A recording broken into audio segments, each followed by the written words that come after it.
Maghapon na akong nasa dagat pero wala pa rin akong nahuli. Paano na naman kami mamaya kung ganito ang may uwi ko? Ano ba ang kulang sa ginagawa ko?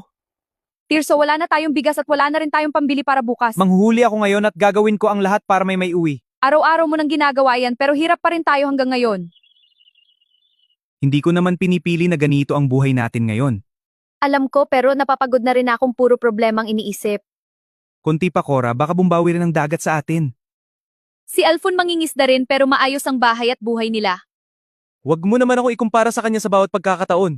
Hindi ko maiwasan dahil pareho lang naman kayong nangingisda. Kailangan may maiuwi akong isda ngayon para may makain kami mamaya. Ayoko makita si Cora na nag-aalala dahil wala na naman akong daala. Sana marami naman ang mahuli ko sa araw na ito. Kailan kaya tayo makakaahon sa buhay na ganito araw-araw?